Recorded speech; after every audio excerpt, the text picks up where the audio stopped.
Konnichiwa minasan, and welcome to Oshita Karate, where we look deeper into Isshin-ryu Karate. Did you know there's no such thing as a karate weapon? That's right. If you wanted to learn a weapon, you would have to go to a separate dojo and learn a separate art called Kobudo. Kobudo is the study of Okinawan weapons. But luckily, Tatsuo Shimabuku, the founder of Isshin-ryu Karate, included Kobudo within his karate system. So now we can study weapons such as the bo, the sai, and the tonfa, all under the same dojo. And in this video, I wanted to go over some fun parts of the sai. Now, before we get started, I want to get some terminology out of the way.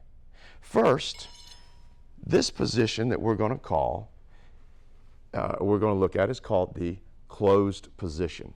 We're going to put pressure on with our finger on the handle, and this allows us to control the weapon. We can press it up against our forearm, away from the forearm, and in this closed position, it allows us to both block and punch and hook in this position. We might hook the leg, we might hook the neck, we might hook the arm, we may hook the eye from behind. All of this from this closed position.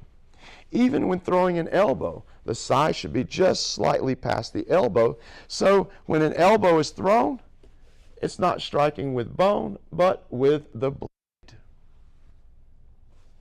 And it's really not a blade.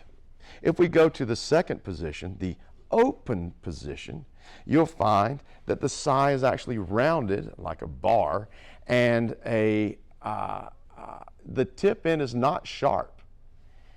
Now, when we are in this open position, it allows us to stick and stab.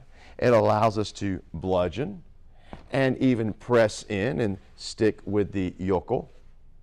And the handle allows us to hammer the opponent. So with the sai, all parts of the animal is used depending on the position that you're in. Now, that was 2 of 3 positions. The third position is, and maybe it's not a position, but it's the flipping part of the sai. Now, when I was younger, I used to love doing this.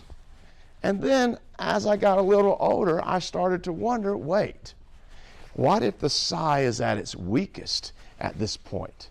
In other words, it's strong in this position, the closed position.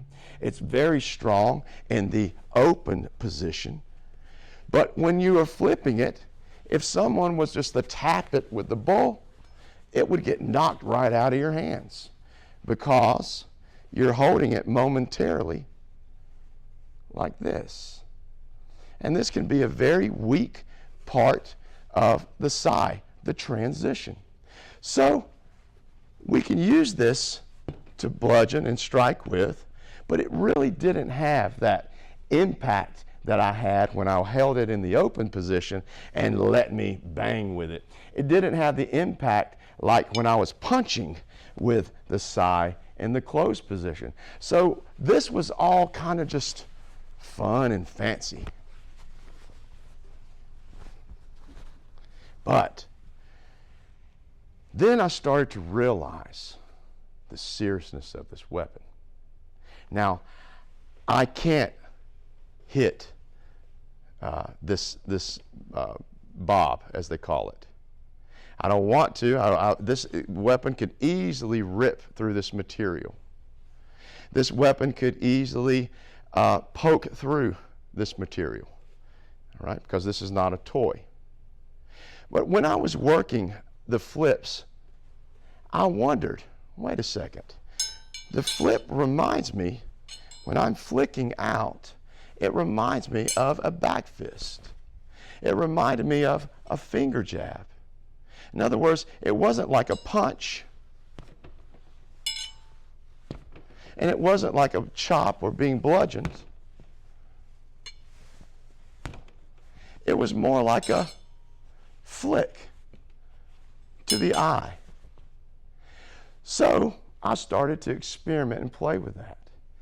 But you can't really or want to do this on a piece of very expensive equipment like this.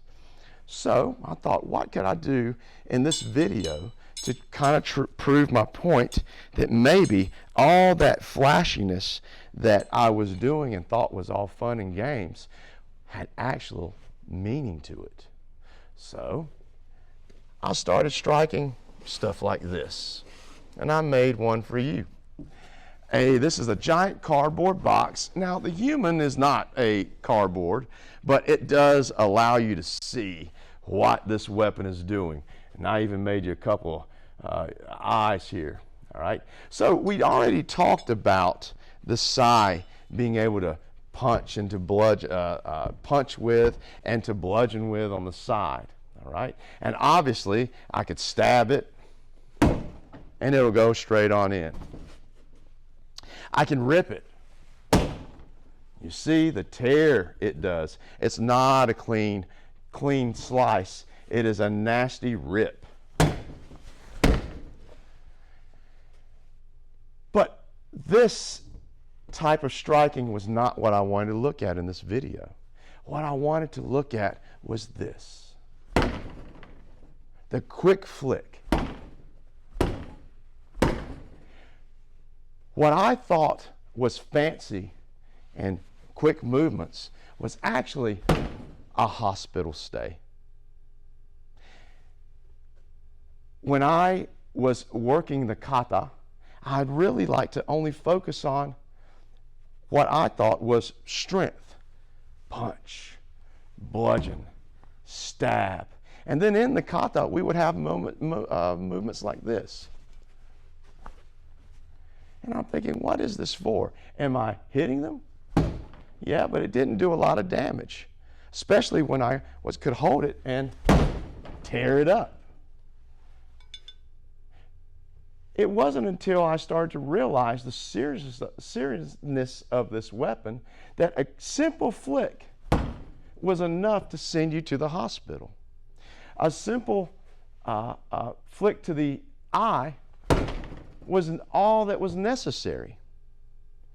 So when I started working my bunkai, I started to realize within this kata, there were parts of the weapon where I'm just throwing flicks, fast flicks out to my opponent. Not just tears, not just stabs, not just punches, but actual simple little quick flicks, just like one would do with their hands. I was taking something simple and making it more than what it was. Now, I think I got my point across, which was when you work your sai and you see punches, those are easy to tell. When you see stabs and tears and rips, those are easy to translate into your bunkai. But it's these tiny little parts in between that can really get the job done, and your opponent has no true opportunity to defend it because it's so fast, almost like a switchblade, like a flick of the hand. All right, well, I had too much fun with this video. In fact, I think I might just keep tearing it up while I bow you out. Too much fun. Please remember, these are not toys. These are weapons. And when you're practicing them and you're going over the bunkai, especially with a partner, please be very careful because accidents can happen. And as you can see, I'd rather this happen to a cardboard than to me or our partner. Well, we'll see y'all in the next video. Domo arigatou gozaimashita.